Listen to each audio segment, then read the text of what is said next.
माता की, भारत माता की। मेरे प्यारे देशवासियों, मेरे परिवारजन, आज वो शुभ घड़ी है जब हम देश के लिए मर मिटने वाले, देश की आजादी के लिए अपना जीवन समर्पित करने वाले, आजीवन संघर्ष करने वाले, फांसी के तख्त पर चढ़कर के भारत मां की जय के नारे लगाने वाले अनगिनत आजादी के दीवानों को नमन करने का ये पर्व है, उनका पुण्य स्मरण करने का पर्व है। आजादी के दीवानों ने आज हमें आजादी के इस पर्व में स्वतंत्रता की सांस लेने के लिए सौभाग्य दिया है। यह देश उनका ऋणी है। ऐसे हर महापुरुष के प्रति हम अपना श्रद्धा भाव व्यक्त करते हैं। मेरे प्यारे देशवासियों, आज जो महानुभाव राष्ट्र रक्षा के लिए और राष्ट्र निर्माण के लिए पूरी लगन से, पूरी प्रतिबद्धता के साथ देश की रक्षा भी कर रहे हैं, देश को नई ऊंचाई पर ले जाने का प्रयास भी कर रहे हैं। वो एक समय था जब लोग देश के लिए मरने के लिए प्रतिबद्ध थे और आजादी मिली थी।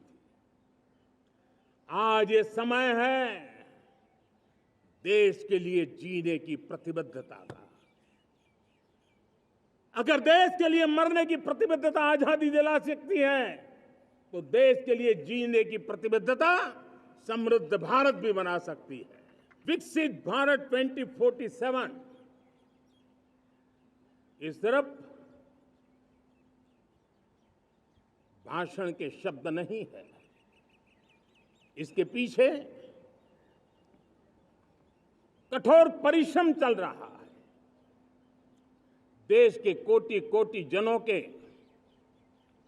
सुझाव लिए जा रहे हैं और हमने देशवासियों से सुझाव मांगे और मुझे प्रसन्नता है कि मेरे देश के करोड़ों नागरिकों ने विकसित भारत 2047 के लिए अनगिनत सुझाव दिए हैं।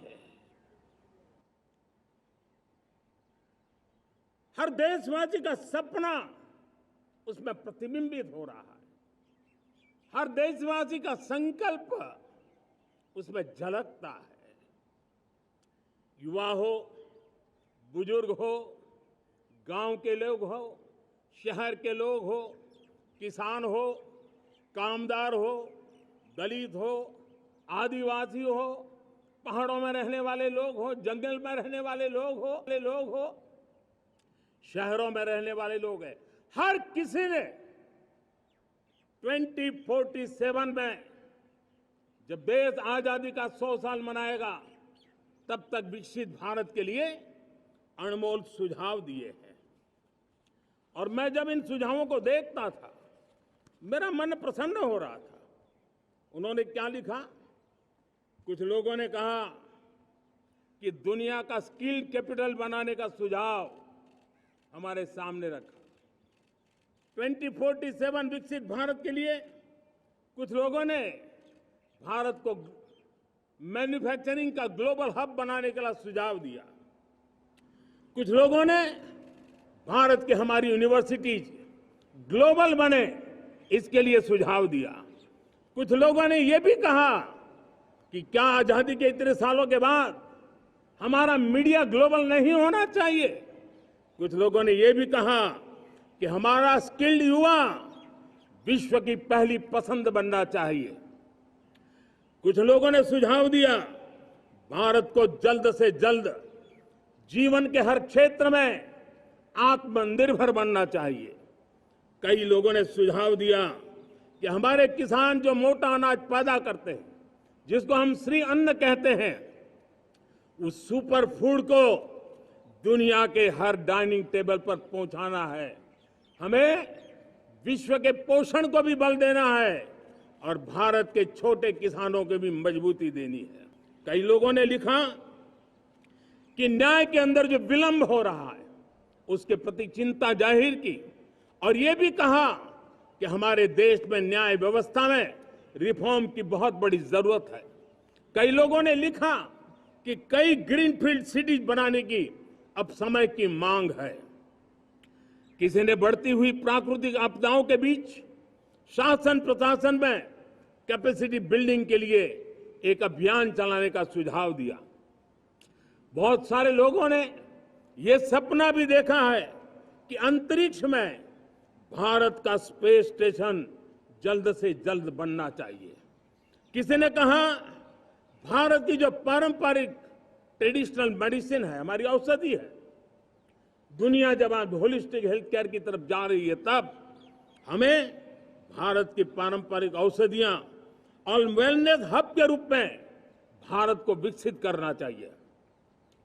कोई कहते हैं कि अब देर नहीं होनी चाहिए, भारत जल्द से जल्द दुनिया की तीसरी सबसे बड़ी इकोनॉमी बनना चाहिए।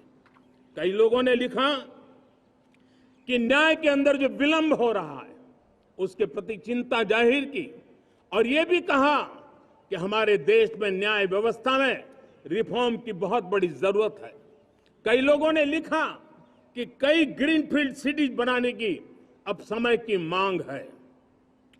किसी ने बढ़ती हुई प्राकृतिक आपदाओं के बीच शासन प्रशासन में कैपेसिटी बिल्डिंग के लिए एक अभियान चलाने का सुझाव दिया। बहुत सारे लोगों ने यह सपना भी देखा है कि अंतरिक्ष में भारत का स्पेस स्टेशन जल्द से जल्द बनना चाहिए। किसी ने कहा भारत की जो पारंपरिक ट्रेडिशनल मेडिसिन है, हमारी औषधि है, दुनिया जब आज होलिस्टिक हेल्थ केयर की तरफ जा रही है, तब हमें भारत की पारंपरिक औषधियां और वेलनेस हब के रूप में भारत को विकसित करना चाहिए। कोई कहते हैं कि अब देर नहीं होनी चाहिए, भारत जल्द से जल्द दुनिया की तीसरी सबसे बड़ी इकोनॉमी बनना चाहिए। लाल किले से कहा जाता है कि हिंदुस्तान के 18,000 गांवों में समय सीमा में बिजली पहुंचाएंगे और वो काम हो जाता है, तब भरोसा मजबूत हो जाता है। जब ये तय होता है कि आजादी के इतने सालों के बाद भी 2.5 करोड़ परिवार ऐसे हैं जहां बिजली नहीं है, वो अंधेरे में जिंदगी गुजारते हैं, 2.5 करोड़ घरों में बिजली पहुंच जाती है, तब सामान्य मानवीय का भरोसा बढ़ जाता है। जब लाल किले से स्वच्छ भारत की बात कही जाए, तब इस देश के अग्रिम हरोर पंक्ति में बैठे हुए लोग हो, गांव के लोग हो, गरीब बस्ती में रहने वाले लोग हो, छोटे छोटे बच्चे हो, हर परिवार के अंदर स्वच्छता का वातावरण बन जाए, स्वच्छता की चर्चा हो, स्वच्छता के संदर्भ में एक दूसरे को रोक टोकने का निरंतर प्रयास चलता रहे। मैं समझता हूं कि ये भारत के अंदर आई हुई नई चेतना का प्रतिबिंब है। जब देश के सामने लाल किले से कहा जाए कि आज हमारे परिवारों में 3 करोड़ परिवार ऐसे हैं जिनके घर में नल से जल मिलता है, आवश्यक है हमारे इन परिवारों को पीने का शुद्ध पानी पहुंचे। जल जीवन मिशन के तहत इतने कम समय में नए 12 करोड़ परिवारों को जल जीवन मिशन के तहत नल से जल पहुंच रहा है। आज 15 करोड़ परिवार इसके लाभार्थी बन चुके हैं। हमारे कौन लोग वंचित थे इन व्यवस्थाओं से, कौन पीछे रह गए थे? समाज के अग्रिम पंक्ति के लोग इसके लिए अभाव में नहीं जीते थे। मेरे दलित, मेरे पीड़ित, मेरे शोषित, मेरे आदिवासी भाई बहन, मेरे गरीब भाई बहन, मेरे झुग्गी झोपड़ी में जिंदगी गुजारने वाले लोग, वही तो इन चीजों के अभाव में जी रहे थे। हमने अनेक ऐसे प्राथमिक आवश्यकताओं की पूर्ति के लिए जो प्रयास किया और उसका परिणाम हमारे इन सारे समाज के बंधुओं को मिला है। देश है जो कभी आतताई आतंकवादी हमें आकर के मार के चले जाते थे, जब देश की सेना सर्जिकल स्ट्राइक करती है, जब देश की सेना एयर स्ट्राइक करती है, तो देश के नौजवानों का सीना ऊंचा हो जाता है, तन जाता है, गर्व से भर जाता है। और यही बातें हैं जो आज 140 करोड़ देशवासियों का मन गर्व से भरा हुआ है, आत्मविश्वास से भरा हुआ है। साथियों, इन सारी बातों के लिए एक सुविचारित प्रयास हुआ है। रिफॉर्म की परंपरा को सामर्थ्य दिया गया है, नक्कर तरीकों के, नक्कर लक्ष्य को लेकर के। और जब राजनीतिक नेतृत्व की संकल्प शक्ति हो, दृढ़ विश्वास हो, जब सरकारी मशीनरी उसको लागू करने के लिए समर्पण भाव से जुट जाती है, और जब देश के हर नागरिक उस सपने को पूरा करने के लिए, जन भागीदारी करने के लिए, जन आंदोलन बनाने के लिए आगे आता है, तब हमें निश्चित परिणाम मिलता ही रहता है। हम ये न भूलें कि इस देश उस परिस्थितियों से भी दशकों तक भी आजादी के बाद समय बिताया है, जब होती है, चलती है, अरे यार ये तो चलेगा, अरे हमें क्या मेहनत करने की जरूरत है, अरे मामला है अगली पीढ़ी दिखेगी, अरे हमको मौका मिला है यार, मौज कर लो, आगे वाला आगे का जाने, हमें क्या कर रहा है, हम अपना समय निकाल दें, अरे नया करने जाओगे कोई बवाल उठ जाए। पता नहीं क्यों देश में स्टेटस को का माहौल बन गया था, जो है उसी से गुजारा कर लो, यही का माहौल बन गया था। और लोग तो कहते हैं अरे भाई छोड़ो, अब कुछ होने वाला नहीं है, चलो, ऐसा ही मन बन गया था। हमें इस मानसिकता को तोड़ना था, हमें विश्वास से भरना था, और हमने उस दिशा में प्रयास किया। कई लोग तो कहते थे अरे भाई अगली पीढ़ी के लिए काम हम अभी से क्यों करें, हम तो आज का देखें। लेकिन देश का सामान्य नागरिक ये नहीं चाहता, वो बदलाव के इंतजार में था, वो बदलाव चाहता था, उसकी ललक थी, लेकिन उसके सपनों को किसी ने तवज्जो नहीं दी, उसकी आशा आकांक्षाओं को, अपेक्षाओं को तवज्जो नहीं दी गई, और उसके कारण वो मुसीबतों को झेलते हुए गुजारा करता रहा, वो रिफॉर्म्स का इंतजार करता रहा। हमें जिम्मेदारी दी गई और हमने बड़े रिफॉर्म्स जमीन पर उतारे। हमारा एक ही संकल्प होता है, नेशन फर्स्ट, नेशन फर्स्ट, राष्ट्रहित सुप्रीम, ये मेरा भारत महान बने, इसी संकल्प को लेकर के हम कदम उठाते हैं। साथियों, जब रिफॉर्म की बात आती है, एक लंबा परिवेश है, अगर मैं उसकी चर्चा में चला जाऊंगा तो शायद घंटों निकल जाएंगे, लेकिन मैं एक छोटा सा उदाहरण देना चाहता हूं। बैंकिंग क्षेत्र में जो रिफॉर्म हुआ, आप सोचिए बैंकिंग क्षेत्र का क्या हाल था, न विकास होता था, न विस्तार होता था, न विश्वास बढ़ता था। इतना ही नहीं, जिस प्रकार की कारनामे चले उसके कारण हमारे बैंक संकटों से गुजर रहे थे। हमने बैंकिंग सेक्टर को मजबूत बनाने के लिए अनेकविध रिफॉर्म्स किए, और आज उसका कारण हमारी बैंक विश्व में जो इन्हीं गुनी मजबूत बैंक के हैं, उसमें भारतीय बैंकों ने अपना स्थान बनाया है। और जब बैंक मजबूत होती है ना, तब फॉर्मल इकोनॉमी की ताकत भी बढ़ती है। जब बैंक की व्यवस्था बन जाती है, जब सामान्य खास करके मध्यम वर्ग के परिवार की जो रिक्वायरमेंट होती है, उसको पूरा करने की सबसे बड़ी ताकत बैंकिंग सेक्टर में होती है। अगर उसको होम लोन चाहिए, उसको व्हीकल का लोन चाहिए, मेरे किसान को ट्रैक्टर के लिए लोन चाहिए, मेरे नौजवानों को स्टार्टअप के लिए लोन चाहिए, मेरे नौजवानों को कभी पढ़ने के लिए, एजुकेशन के लिए लोन चाहिए, किसी को विदेश जाने के लिए लोन चाहिए, ये सारी बातें उसे संभव होती है। मुझे तो खुशी है कि मेरे पशुपालक भी, मेरे मछली पालन करने वाले भाई बहन भी आज बैंकों से लाभ ले रहे हैं।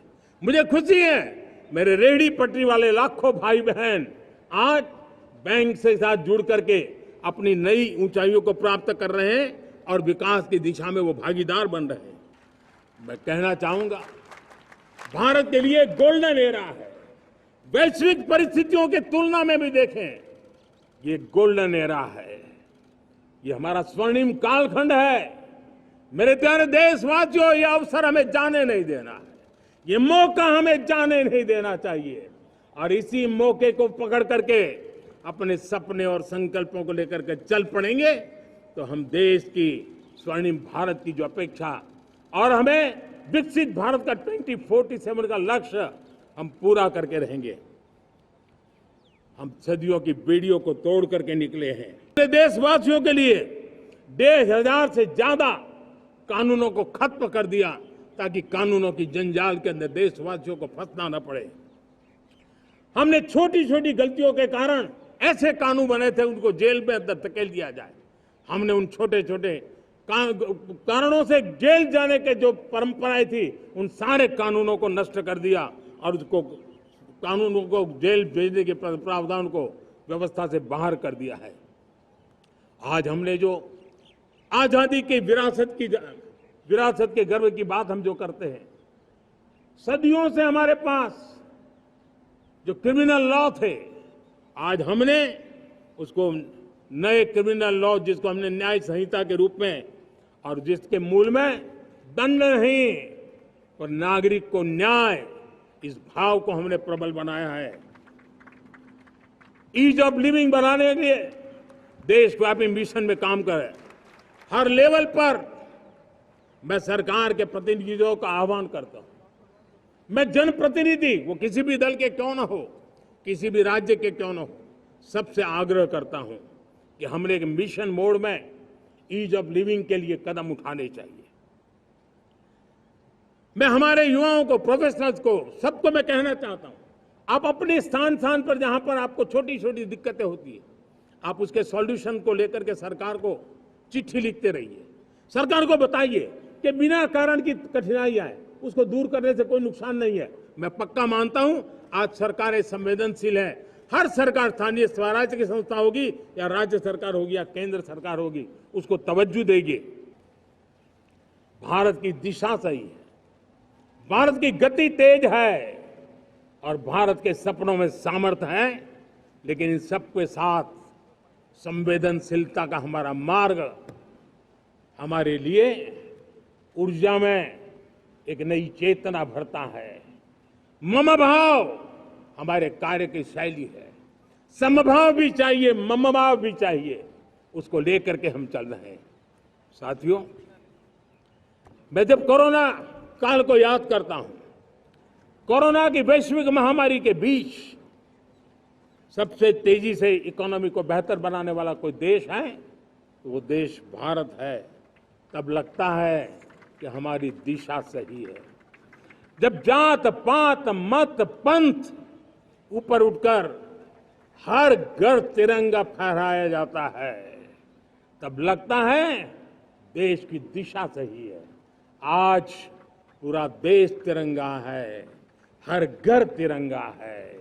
न कोई जात है, न कोई पात है, न कोई ऊंच है, न कोई नीच है, सभी भारतीय है। यही तो हमारी दिशा की ताकत है। जब हम 25 करोड़ लोगों को गरीबी से बाहर निकालते हैं, तब हमारा विश्वास पक्का हो जाता है कि हमने गति को बराबर मेंटेन किया है और सपनों को साकार करना दूर नहीं है। जब 100 से अधिक आकांक्षी जिले अपने राज्य के अच्छे जिलों की स्पर्धा कर रहे हैं, बराबरी करने लगे हैं, तो हमें लगता है कि हमारी दिशा और गति दोनों सामर्थ्यवान है। 60 साल बाद लगातार तीसरी बार आपने हमें देश सेवा का मौका दिया है।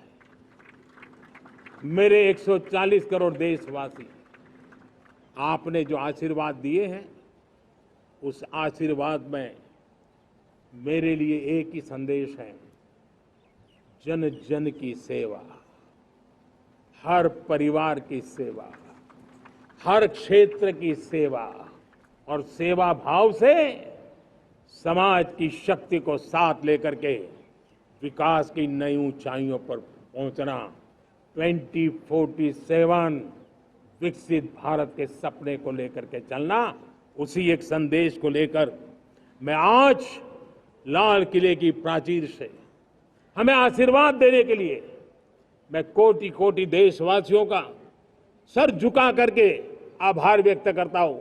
मैं उनके प्रति नतमस्तक होता हूं और मैं उनको विश्वास दिलाता हूं कि हमें नई ऊंचाइयों को नए जोश के साथ आगे बढ़ना है। हमें सिर्फ जो हो गया है वो संतोष मान करके बैठने वाले हम लोग नहीं हैं, वो हमारे संस्कार में नहीं है।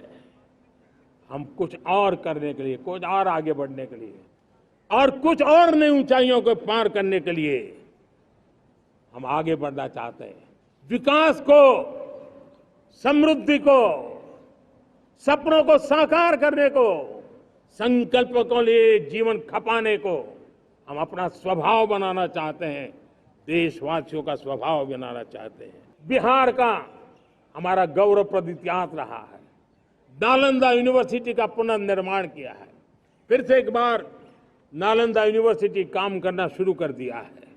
लेकिन हमें शिक्षा के क्षेत्र में फिर से एक बार सदियों पुराने उस नालंदा स्पिरिट को जगाना होगा, उस नालंदा स्पिरिट को जीना होगा, उस नालंदा स्पिरिट को लेकर के बड़े विश्वास के साथ विश्व की ज्ञान की परंपराओं को नई चेतना देने का काम हमें करना होगा। मुझे पक्का विश्वास है कि नई शिक्षा नीति ने मातृभाषा पर बल दिया है। मैं राज्य सरकारों से कहूंगा, मैं देश की सभी संस्थानों से कहूंगा कि भाषा के कारण हमारे देश की टैलेंट को रुकावट नहीं आनी चाहिए, भाषा अवरुद्ध नहीं होनी चाहिए। मातृभाषा का सामर्थ्य हमारे देश के छोटे छोटे गरीब से गरीब मां के बेटे को भी सपने पूरा करने का ताकत देता है। और इसलिए हमने हमारी मातृभाषा में पढ़ाई, जीवन में मातृभाषा का स्थान, परिवार में मातृभाषा का स्थान, उसकी ओर हमें बल देना होगा। हमारी कृषि व्यवस्था को ट्रांसफॉर्म करना बहुत जरूरी है, समय की मांग है। हम सदियों से जिस परंपरा में दबे हुए हैं, जकड़े हुए हैं, उससे मुक्ति पानी होगी और हमारे किसानों को उसके लिए हम मदद भी दे रहे हैं। हम उसको ट्रांसफॉर्म करने की दिशा में लगातार काम करते आए हैं। आज आसान ऋण दे रहे हैं किसानों को, टेक्नोलॉजी की मदद दे रहे हैं। किसान जो पैदावार करता है उसको वैल्यू एडिशन के लिए हम काम कर रहे हैं, उसके लिए मार्केटिंग के लिए पूरा प्रबंध करते हैं ताकि उसको एंड टू एंड हर जगह पे हैंड होल्डिंग की व्यवस्था हो। उस दिशा में हम काम कर रहे हैं।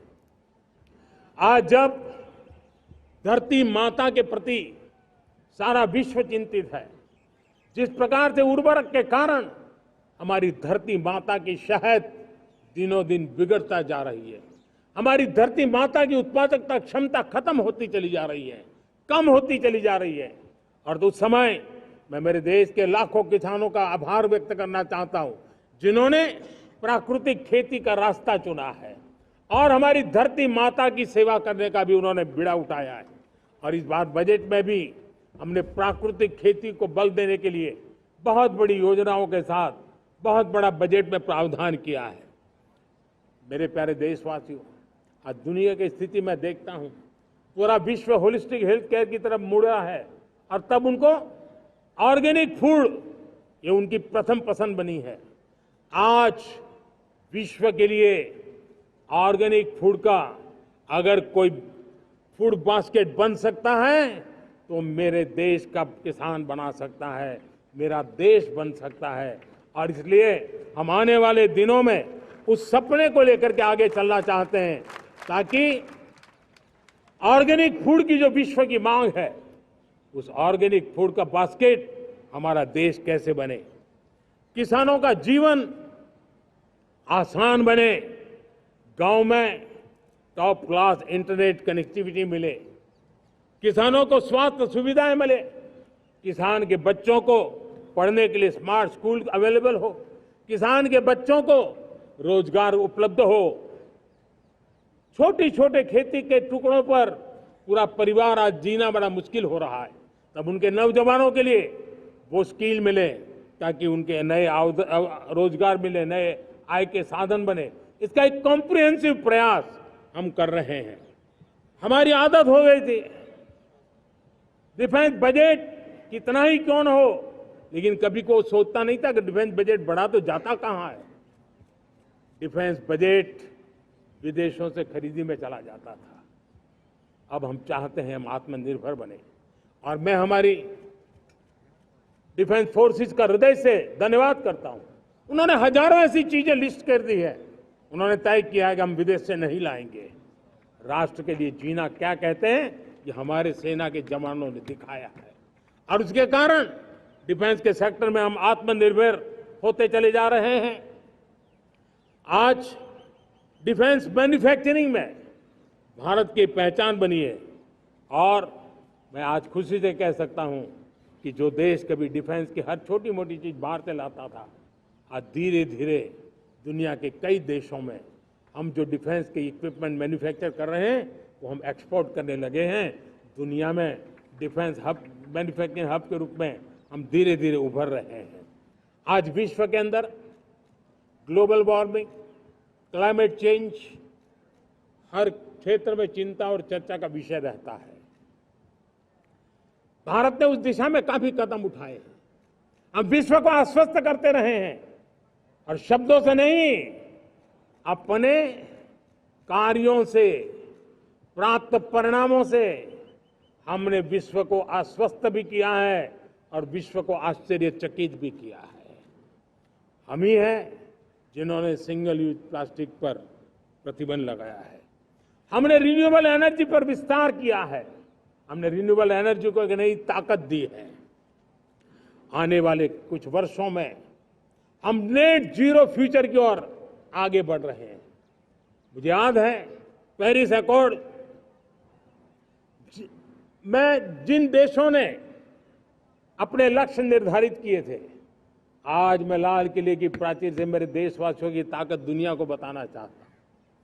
G20 देश के समूह जो नहीं कर पाए वो मेरे देश के नागरिकों ने करके दिखाया है, मेरे देशवासियों ने करके दिखाया है, हिंदुस्तान ने करके दिखाया है। पेरिस अकॉर्ड के अंदर जो टारगेट हमने तय किए थे, उन टारगेट को समय से पहले पूरा करने वाला G20 देशों के समूह में अगर कोई है तो एकमात्र मेरा हिंदुस्तान है, एकमात्र मेरा भारत है। और इसलिए गर्व होता है साथियों। रिन्यूएबल एनर्जी के टारगेट हमने पूरे कर, हम 2030 तक रिन्यूएबल एनर्जी को 500 गीगावाट तक ले जाने के लिए मकसद से काम कर। आप कल्पना कर सकते हैं कि कितना बड़ा लक्ष्य है। दुनिया के लोग सिर्फ 500 गीगावाट शब्द सुनते हैं ना तो मेरी तरफ ऐसे ऐसे देखते हैं, लेकिन आज मैं विश्वास से कह रहा हूं देशवासियों को कि इस लक्ष्य को भी हम पूरा करके रहेंगे, और ये मानव जाति की भी सेवा करेगा, हमारे भविष्य की भी सेवा करेगा, हमारे बच्चों के उज्जवल भविष्य की गारंटी बनेगा। हमने 2030 तक हमारी रेलवे को नेट जीरो एमिशन का लक्ष्य लेकर के हम चल रहे हैं। साथियों, पीएम सूर्य घर मुफ्त बिजली योजना उसको एक नई ताकत देने वाली है, और ये बदलाव का फल मेरे देश के सामान्य परिवार को मिला, विशेष करके मेरे मध्यम वर्ग को मिलेगा। हम संकल्प के साथ तो बढ़ तो रहे हैं, बहुत आगे बढ़ रहे हैं, लेकिन ये भी सच है कि कुछ लोग होते हैं जो प्रगति देख नहीं सकते। कुछ लोग होते हैं जो भारत का भला सोच नहीं सकते हैं। जब तक खुद का भला न हो तब तक उनको किसी का भला अच्छा नहीं लगता है। ऐसी विकृत मानसिकता से भरे हुए लोगों की कमी नहीं होती है। देश को ऐसे लोगों से बचना होगा। वे निराशा की गर्त में डूबे हुए लोग हैं। ऐसे मुट्ठी भर निराशा की गर्त में डूबे हुए लोग जब उनके गोद में विकृति पलती है तब वो विनाश का कारण बन जाती है, सर्वनाश का कारण बन जाती है, एनार्की का मार्ग ले लेती है और तब देश को इतनी बड़ी हानि हो जाती है जिसकी भरपाई करने में हमें नए सिरे से मेहनत करनी पड़ती है। इसलिए ऐसे जो छुटपुट निराशावादी तत्व होते हैं वो सिर्फ निराशा इतना नहीं है, उनकी गोद में विकृति पल रही है। ये विकृति विनाश के, सर्वनाश के सपने देख रही है, ताने बाने जोड़ने की प्रयासों में लगी हुई है। देश को इसे समझना होगा। लेकिन मैं देशवासियों को कहना चाहता हूं कि हम हमारी नेक नीयत से, हमारी ईमानदारी से, राष्ट्र के प्रति हमारे समर्पण से हम सारी परिस्थितियों के बावजूद भी विपरीत मार्ग पर जाने वालों के लिए भी उनके भी दिल जीत करके हम देश को आगे बढ़ने के हमारे संकल्प में कभी भी पीछे नहीं हटेंगे, ये मैं विश्वास दिलाना चाहता हूं। चुनौतियां हैं, अनगिनत चुनौतियां हैं। चुनौतियां भीतर भी है, चुनौतियां बाहर भी है।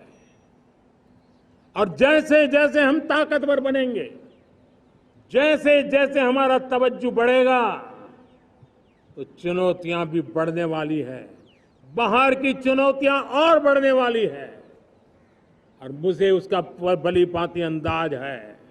लेकिन मैं ऐसी शक्तियों को कहना चाहता हूं, भारत का विकास किसी के लिए संकट लेकर के नहीं आता।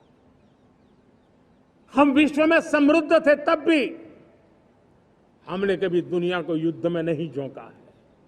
हम बुद्ध का देश है, युद्ध हमारी राह नहीं है। और इसलिए विश्व चिंतित न हो भारत के आगे बढ़ने से।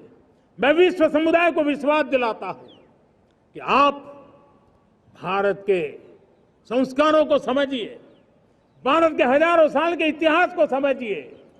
आप हमें संकट मत मानिए, आप उन तरकीबों से न जुड़िए जिसके कारण पूरी मानव जात का कल्याण करने का सामर्थ्य जिस भूमि में है उस भूमि को ज्यादा मेहनत करनी पड़े। लेकिन फिर भी मैं देशवासियों को कहना चाहता हूं, चुनौतियां कितनी ही क्यों न हो, चुनौती को चुनौती देना ये हिंदुस्तान की फितरत में है। न हम डिगेंगे, न हम थकेंगे, न हम रुकेंगे, न हम झुकेंगे। हम संकल्पों की पूर्ति के लिए 140 करोड़ देशवासियों का भाग्य बदलने के लिए, भाग्य सुनिश्चित करने के लिए, राष्ट्र के सपनों को साकार करने के लिए हम कोई कोर कसर नहीं छोड़ेंगे। हर बदनीयत वालों को हम हमारी नेक नीयत से जीतेंगे, ये मैं विश्वास देता हूं। हमारा हर देशवासी भ्रष्टाचार की दिमक से परेशान रहा है। हर स्तर के भ्रष्टाचार ने सामान्य मानवीय का व्यवस्थाओं के प्रति विश्वास तोड़ दिया है। उसको अपनी योग्यता, क्षमता का प्रति अन्याय की जो गुस्सा होता है वो राष्ट्र की प्रगति में नुकसान करता है। और इसलिए हमने व्यापक रूप से भ्रष्टाचार के खिलाफ एक जंग छेड़ा है। मैं जानता हूं इसकी कीमत मुझे चुकानी पड़ती है, मेरी प्रतिष्ठा को चुकानी पड़ती है, लेकिन राष्ट्र से बड़ी मेरी प्रतिष्ठा नहीं हो सकती है, राष्ट्र के सपनों से बड़ा मेरा सपना नहीं हो सकता। और इसलिए ईमानदारी के साथ भ्रष्टाचार के खिलाफ मेरी लड़ाई जारी रहेगी, तीव्र गति से जारी रहेगी और भ्रष्टाचारियों पर कार्रवाई जरूर होगी। मैं भ्रष्टाचारियों के लिए भय का वातावरण पैदा करना चाहता हूं ताकि देश के सामान्य नागरिक को लूटने की जो परंपरा बनी है उस परंपरा को मुझे रोकना है। लेकिन सबसे बड़ी नई चुनौती आई है। भ्रष्टाचारियों से निपटना तो है ही, लेकिन समाज जीवन में उच्च स्तर पर एक जो परिवर्तन आया है वो सबसे बड़ी चुनौती भी है और एक समाज के लिए सबसे बड़ी चिंता भी है। क्या कोई कल्पना कर सकता है कि मेरे ही देश में इतना महान संविधान हमारे पास होने के बावजूद भी कुछ ऐसे लोग निकल रहे हैं जो भ्रष्टाचार का महिमा मंडन कर रहे हैं, खुलेआम भ्रष्टाचार का जय जयकार कर रहे हैं। समाज में इस प्रकार के बीज बोने का जो प्रयास हो रहा है, भ्रष्टाचार का जो महिमा मंडन हो रहा है, भ्रष्टाचारियों की स्वीकार्यता बढ़ाने का जो निरंतर प्रयास चल रहा है, वो स्वस्थ समाज के लिए बहुत बड़ी चुनौती बन गया है, बहुत बड़ी चिंता का विषय बन गया है। भ्रष्टाचारियों के प्रति समाज में दूरी बनाए रखने से ही किसी भी भ्रष्टाचारी को उस रास्ते पर जाने से डर लगेगा। अगर उसका महिमा मंडन होगा तो जो आज भ्रष्टाचार नहीं करता है उसको भी लगता है कि तो समाज में प्रतिष्ठा का रंग बन जाता है, उस रास्ते में जाने में बुरा नहीं है। बांग्लादेश में जो कुछ भी हुआ है उसको लेकर पड़ोसी देश के नाते चिंता होना, मैं इसको समझ सकता हूं। मैं आशा करता हूं कि वहां पर हालात जल्द ही सामान्य होंगे, खास करके 140 करोड़ देशवासियों की चिंता कि वहां हिंदू, वहां के अल्पसंख्यक, उस समुदाय की सुरक्षा सुनिश्चित हो। भारत हमेशा चाहता है कि हमारे पड़ोसी देश सुख और शांति के मार्ग पर चले। शांति के प्रति हमारा कमिटमेंट है, हमारे संस्कार है। हम आने वाले दिनों में बांग्लादेश की विकास यात्रा में हमेशा हमारा शुभचिंतन ही रहेगा, क्योंकि हम मानव जाति की भलाई सोचने वाले लोग हैं।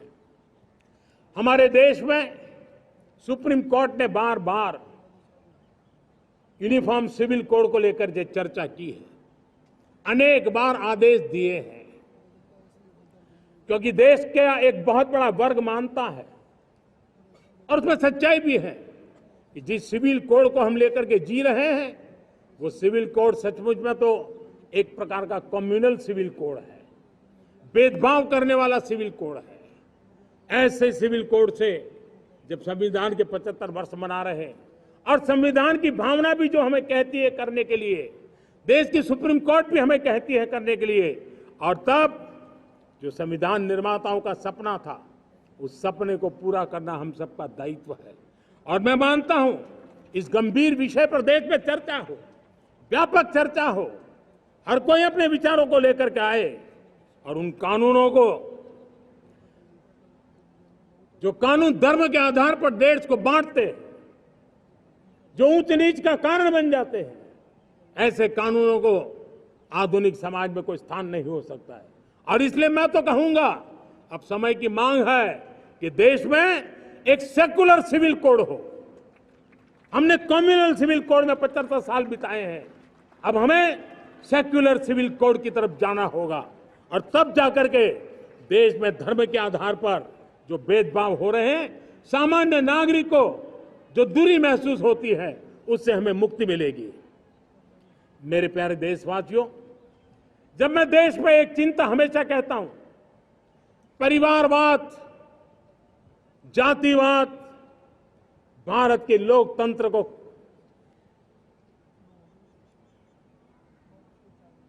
बहुत नुकसान कर रहा है। देश को, लोक राजनीति को हमें परिवारवाद और जातिवाद से मुक्ति दिलानी होगी। आज मैं देख रहा हूं मेरे सामने जो नौजवान है उसमें लिखा हुआ है माय भारत, जिस संगठन का नाम है उसकी चर्चा लिखी है। यहां बहुत बढ़िया तरीके से लिखा हुआ है। माय भारत के अनेक मिशन है। एक मिशन ये भी है कि हम जल्द से जल्द देश में राजनीतिक जीवन में जनप्रतिनिधि के रूप में 1 लाख ऐसे नौजवानों को आगे लाना चाहते हैं। शुरुआत में 1 लाख नौजवानों को आगे लाना चाहते हैं जिनके परिवार में किसी का भी कोई राजनीतिक बैकग्राउंड न हो, जिसके माता पिता भाई बहन चाचा मामा मामी कभी भी राजनीति में नहीं रहे, किसी भी पीढ़ी में नहीं रहे, ऐसे होनहार नौजवानों को फ्रेश ब्लड 1 लाख, चाहे वो पंचायत में आए, चाहे नगर पालिका में आए, चाहे जिला परिषदों में आए, चाहे विधानसभा में आए, लोकसभा में आए, 1 लाख नए नौजवान